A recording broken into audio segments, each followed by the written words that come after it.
On behalf of CME Outfitters, I would like to welcome and thank you for joining us for the first in a series of 3 CMEO snacks titled Pathogenesis of Psoriatic Arthritis, a broader understanding to inform next steps. The CMEO snack series is supported by an unrestricted educational grant from Bristol Myers Squibb Company. I'm Alan Gabowski, professor of medicine at Weill Cornell Medical College, an attending rheumatologist and co-director of the Clinic for Inflammatory Arthritis at Hospital for Special Surgery in New York. I'm joined today by my dermatology colleague, Dr. Anthony Fernandez, Director of Medical Dermatology and the W.D. Steck Chair of Clinical Dermatology in the Departments of Dermatology and Pathology of the Dermatology and Plastic Surgery Institute of the Cleveland Clinic in Cleveland, Ohio. Welcome, Tony. Thank you, Alan. Today's activity is eligible for ABIM Maintenance of Certification credit and also as a CME for MIPS improvement activity. Once you complete the activity, please provide your ABIM ID and birth date when completing your evaluation, and CME Outfitters will submit your MOC points. You can also claim this activity as a CME for MIPS improvement activity. Over the next 90 days, actively work to incorporate improvements in your clinical practice from this presentation. Complete the follow-up survey from CME Outfitters at the end of that time, and CME Outfitters will send you confirmation of your participation that you can submit to CMS, attesting to your completion of the CME for MIPS improvement activity. So to frame the discussion today, let me review and state our learning objective, which is to describe clinically relevant pathophysiologic processes that contribute to the development of psoriatic arthritis. So, Tony, psoriasis, arthritis, psoriatic arthritis, is this something that begins in a dermatology office or a rheumatology office? That's a great question, Alan. So as I'm sure you know, and many of the audience members know, psoriasis is a very common chronic immune-mediated disease. It is estimated to affect 2 to 3% of the entire US population. And about 30% of all patients with psoriasis will develop psoriatic arthritis at some point during their disease course. And although the psoriatic arthritis may begin prior to the onset of skin lesions or coincident with the onset of skin lesions, the most common scenario is that the skin lesions will present prior to the onset of joint symptoms. And that really does put dermatologists and even primary caregivers in a unique position to often be the first clinicians to detect the onset of psoriatic arthritis and to recognize that these patients need a definitive diagnosis and either do that themselves or hopefully refer to a rheumatologist like yourself. So I do think it's important for dermatologists and primary caregivers to recognize some of the clinical domains of psoriatic arthritis. And those domains include some skin manifestations, of course, the typical psoriatic plaques that we recognize in patients with psoriatic disease, but also the nail manifestations of psoriasis. That's known to be a risk factor for patients with psoriatic arthritis and can often be present in patients who have psoriatic arthritis. And then some of the different clinical manifestations in and around the joint spaces: enthesitis, dactylitis, or swelling of an entire digit, axial disease, and even peripheral arthritis, which is, as you know, one of the most common patterns, if not the most common pattern of involvement. So luckily, we've learned a lot about the pathophysiology of psoriatic arthritis over the past several decades. And Alan, I was wondering if you could shed some light on our current knowledge about that pathophysiology. Well, I'll try, but it seems that the more we learn, the more we have to learn. You've described the clinical domains, and the challenge then is to relate the clinical domains, of course, to the immunology and pathophysiology of a disease which probably starts in the skin, but perhaps does so under the influence of other areas in the body and the immune system, such as the bone marrow and the gut. A lot of extensive research being done now, in particular, about the influence of the microbiome on what goes on in the rest of the body and the other organ systems. And certainly we have the involvement of B lymphocytes that may have been honed in the bone marrow and then directed to the skin where they influence the immunologic milieu. The changes in the skin are also reflective of what may be seen in the enthesis, with the mechanical stress or trauma affecting perhaps IL-23 and the various type 17 lymphocytes. There may be involvement of osteoprogenitor cells under the influence of interleukins as well. And then within the joints, we have this careful orchestrated mechanism of the antigen-presenting dendritic cell and the macrophage activating lymphocytes and involving osteoclasts to affect the structure of the joints, all under the control of interleukin 23, tumor necrosis factor, interleukin 17, the interplay of rank ligand, all of which may result in the inflammatory changes that we see both intra-articularly within the joints, as well as at the enthesis and other sites as well. So the pathogenic pathways are multiple. The pathogenic pathways are complicated and not fully understood at the present time, yet interesting to try and tease out as targets of therapies that we'll discuss in later episodes. But Tony, we also know that in addition to the clinical domains that you've mentioned, there may be other comorbidities common in psoriatic arthritis. So what comorbidities do you see in your patients with psoriasis who may also progress to psoriatic arthritis? Yes, another great question, Alan. And the comorbidities that are seen in patients with cutaneous psoriasis are quite similar, if not identical, to the comorbid diseases that are seen in patients who primarily have psoriatic arthritis. And I think it's interesting that you mention in terms of the pathophysiology that inflammation may start in one organ and then spill over or initiate inflammation in another organ system. So I guess it's no surprise that we see active inflammation in numerous organ systems in patients with psoriatic disease. For example, patients not uncommonly have ocular inflammation in the form of uveitis or iritis. They obviously can have inflammation in the skin or the joints in the form of psoriasis and psoriatic arthritis. And there's definitely a link. Patients with psoriatic disease have an increased risk of inflammatory bowel disease, both Crohn's disease and ulcerative colitis. The other thing we know about patients with psoriatic disease is they often have comorbid conditions that are associated with an increased risk of cardiovascular disease. Patients are often obese. They often have glucose intolerance or meet diagnostic criteria for diabetes. They often have abnormal cholesterol panels and dyslipidemia. And they often have other cardiovascular comorbid diseases such as hypertension or even peripheral arterial disease. And individually, these all add up to a significant increased risk for cardiovascular disease, especially in patients who have moderate to severe psoriasis. And the same in patients who present with inflammatory joint disease as well, I would point out. Tony, in your first remarks, you commented about psoriasis, which you see, and then picking up patients with joint involvement. Are there any kind of screening tools that you use or that you can mention or go over quickly for our audience?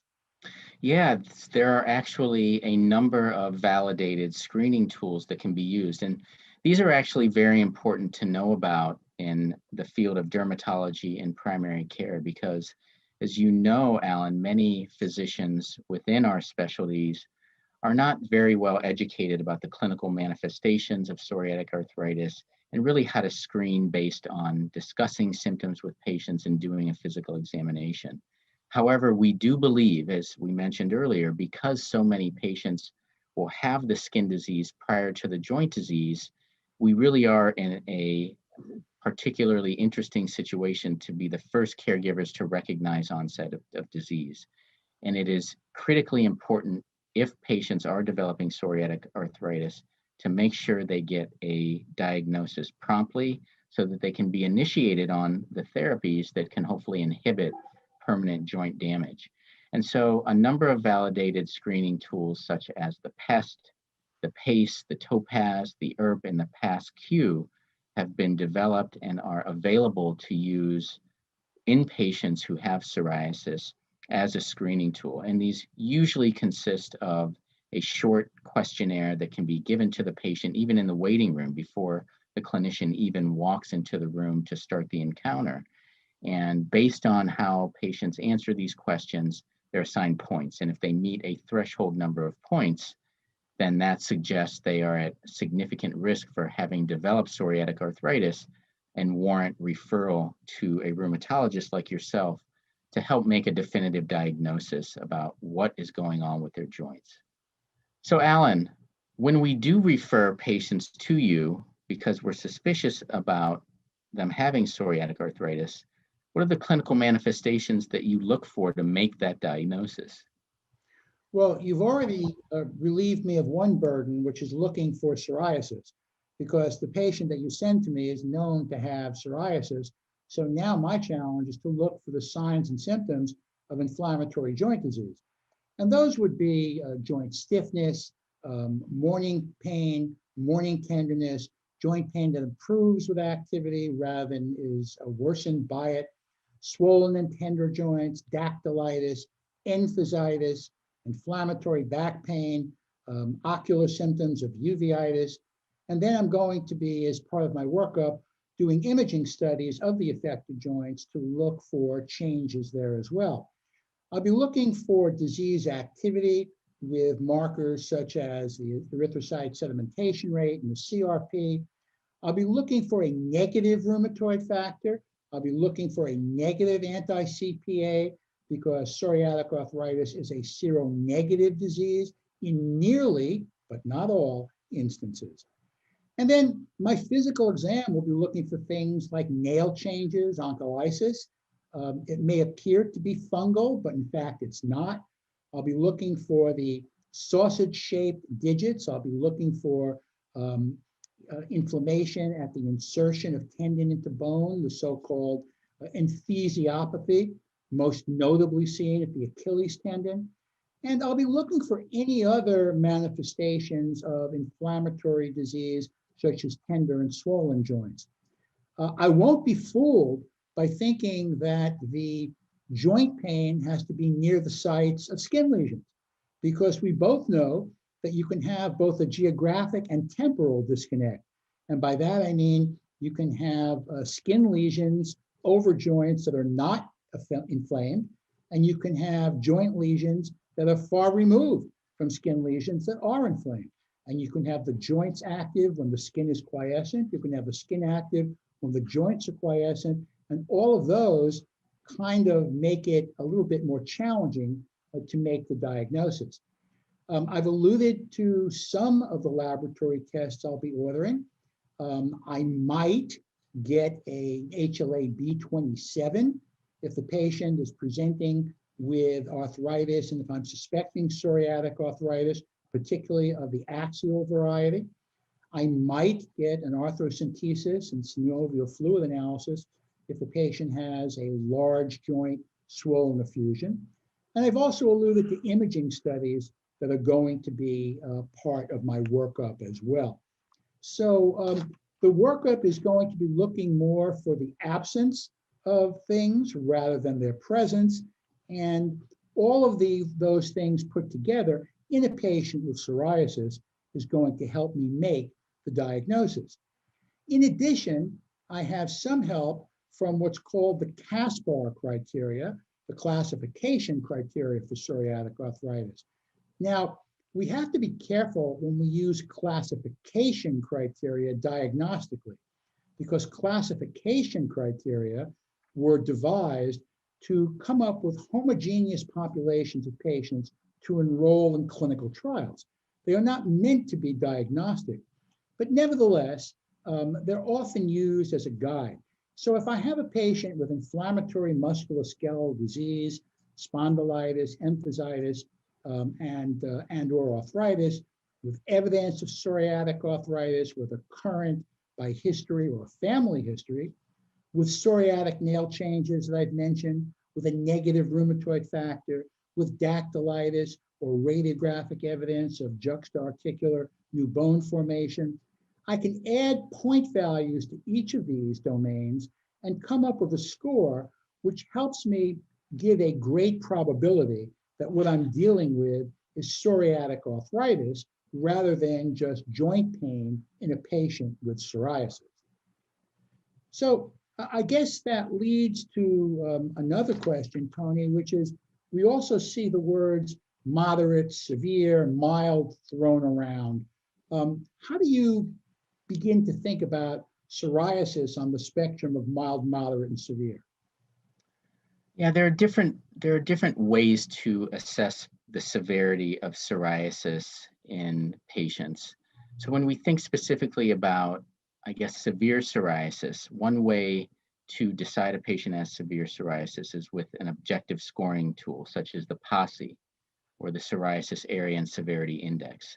And using that assessment tool, a PASI score of greater than 12 is considered to be severe. And a PASI takes into account not only the body surface area involved in different regions of the body, but also the degree of erythema, the thickness of the skin lesions, and the scale of the psoriatic lesions in each of those different regions.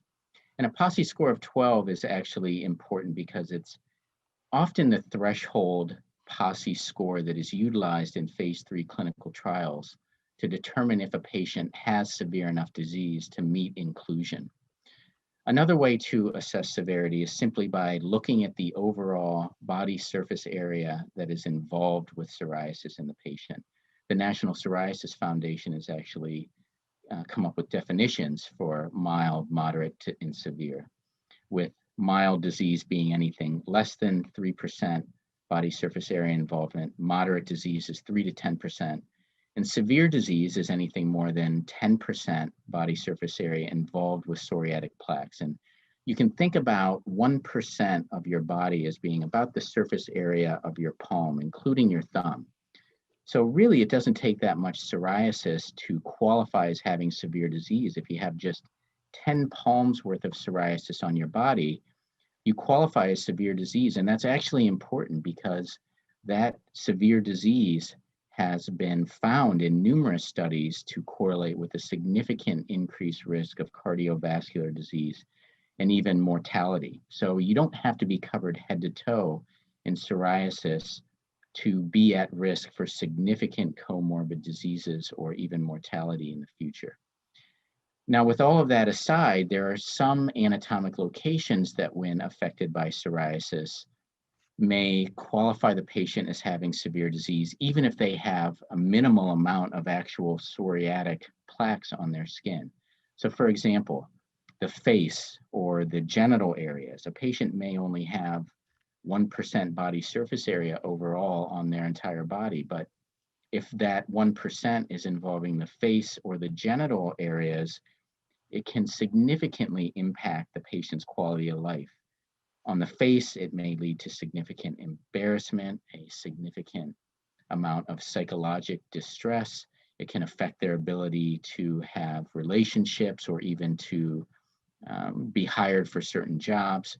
And similarly, in the genital areas, that can have a significant psychological impact and affect their ability to have intimate partners in the future. Additionally, if patients have involvement of the palms and soles, again, there may be a limited amount of body surface area that is involved. However, that involvement of the palms and soles can lead to physical impairment, it can lead to physical pain, and it can really affect a patient's life in a severe way. It can inhibit them from participating in recreational activities. It can keep them from being able to adequately perform their functions at work, and in severe cases, even affect their ability to perform some activities of daily living. So Alan, what about severe, mild, and moderate psoriatic arthritis? How do you qualify patients as having one of those different severities? When we talk about severe psoriatic arthritis, we're generally talking about people who have severe erosive disease. A pathognomonic form of radiographic finding would be the so-called pencil and cup deformity of the hands that we see, or changes in the spine consistent with those seen in established axial spondyloarthropathy. We also see significant elevation of the acute phase reactants like the SED rate and the CRP that are attributable to the inflammation of psoriatic arthritis. And then there may be long-term damage that interferes with function of the joints involved, as well as you've already so nicely outlined, major impairments in health-related quality of life. We may see changes in the fingers, the nails, the hands, as the disease has been allowed to consist and persist over time, even though the functional limitation of psoriatic arthritis may only be at a couple of sites. It leads us to the recognition that we're dealing with an accelerated disease rather than a slowly indolent one. So it's both time and activity that leads us to use the modifier severe in patients with psoriatic arthritis. Another challenge that we have is trying to differentiate among the phenotypes of psoriatic arthritis. And perhaps the two major ones are the peripheral and the axial. And then we have the challenge of differentiating axial psoriatic arthritis from axial spondyloarthropathy, because both are part of the spectrum of spondyloarthritis. There are overlapping features, but there may be different genetic, clinical, radiographic, and prognostic characteristics. For example, the genetic marker HLA-B27 occurs less frequently in axial psoriatic arthritis, but it is a genetic risk factor for both diseases. Patients with axial psoriatic arthritis tend to be older than those with idiopathic axial spondyloarthropathy. It tends to be less symptomatic and have the distinct radiographic features that I've already outlined. But part of this is also complicated by the lack of universally accepted definition of axial psoriatic arthritis, and thus the true comparison of these two diseases is really quite challenging. So let me summarize our discussion with our SMART goals for today. We need to recognize that psoriatic arthritis can present in either the dermatology or rheumatology clinic, depending upon the primary symptom. We need to be able to accurately diagnose psoriatic arthritis by utilizing simple and easy to administer screening questionnaires. And then we have to screen patients with psoriatic arthritis for common comorbidities. Well, this CMEO snack is one of 3 parts in the series, and we hope that you'll take advantage of all of the short and focused activities in the series. These activities, as well as a wide variety of others on inflammatory disorders, are available on the CME Outfitters Psoriatic Arthritis Education Hub for both healthcare providers and patients, and the link is shown on your screen. Again, if you want to collect credit for today's activity, please click on the link and complete the post-test and evaluation online. Be sure to fill in your ABIM number if you want to obtain maintenance of certification credit, which along with your date of birth will be submitted to the ABIM, and you can print out your certificate or statement of credit immediately. Well, Tony, let me thank you for joining me today, and thank you to the audience for your kind participation. I hope the presentation gave you some new ideas and strategies for recognizing the features of psoriatic arthritis, and you'll be better equipped in the patients that you see next so that you can take the next step in treatment to mitigate joint damage.